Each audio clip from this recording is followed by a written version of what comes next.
Alger rêve d'avorter l'embellie franco-marocaine.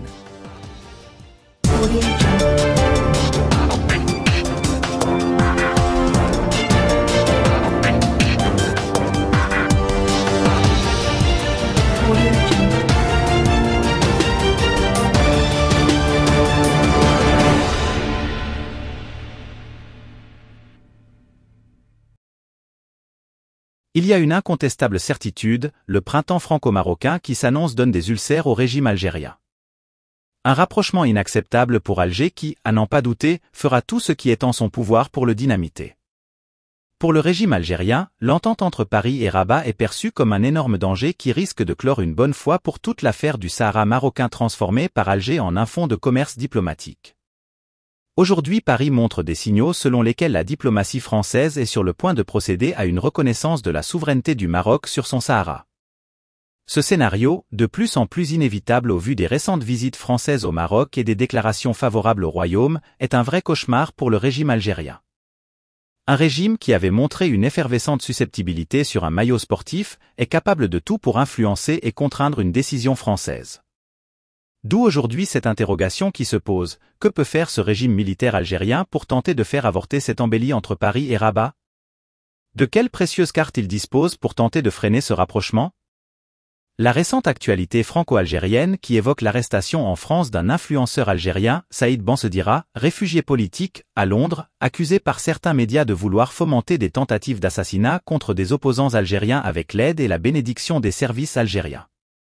La légende non encore confirmée dit que le projet diabolique de ces services était de commettre ces attentats et de les mettre sur le dos du Maroc. La légende dit encore que ce sont les services marocains qui ont alerté leurs homologues français sur l'imminence de ce passage à l'acte terroriste. Saïd Bensedira est, comme la plupart des opposants algériens, objet de controverse.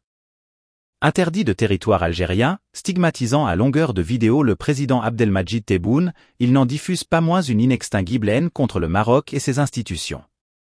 Semer le chaos et la zizanie entre le Maroc et la France fait partie des objectifs d'Alger pour miner ce rapprochement. Que des informations évoquent ces possibles opérations clandestines des services algériens sont tout à fait crédibles au regard du passif des autorités algériennes avec la France dans le domaine du terrorisme. Jusqu'à aujourd'hui, les services algériens n'ont jamais été blanchis des accusations portées contre eux d'être impliqués dans la vague terroriste qui avait frappé la France dans les années 90. La carte terroriste est donc jouable et tout à fait plausible dans l'arsenal de vengeance d'un régime affolé par la tournure des événements.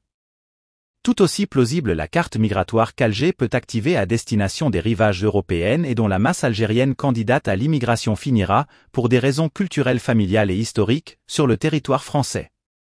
Par les temps qui courent, une mini-invasion de la France par des candidats algériens à l'immigration est de nature à mettre en difficulté la gouvernance d'Emmanuel Macron et à paver la route du pouvoir à ses concurrents, notamment d'extrême droite. Le régime algérien aurait pu activer la carte économique, notamment l'énergie, comme il l'avait déjà pratiqué avec l'Espagne, sauf que l'expérience était malheureuse et s'est terminée en eau de boudin. D'autant plus que ces militaires qui gouvernent l'Algérie ont trop de biens et d'intérêts en France pour oser entamer ce bras de fer. Cette situation fait craindre que la réaction du régime algérien pour tenter d'empoisonner la prometteuse relation franco-marocaine se limitera à des opérations dans l'ombre qui toucheront le domaine de la sécurité et de la manipulation médiatique. Dans la réalité, ces réactions algériennes ne sont pas une surprise pour les autorités françaises. Leur long silence sur le Sahara, leurs multiples hésitations à franchir le pas de la reconnaissance étaient déjà le fruit de cette contrainte algérienne. En prenant la décision stratégique de s'ouvrir sur le Maroc, la France savait qu'elle allait se créer un incontrôlable adversaire à Alger. Un adversaire qu'il va falloir gérer à la fois par des pincettes toutes diplomatiques, mais aussi une fermeté politique qui empêche les attitudes irresponsables comme celle de jouer avec la sécurité des Français, que ce soit sur leur territoire ou à l'étranger.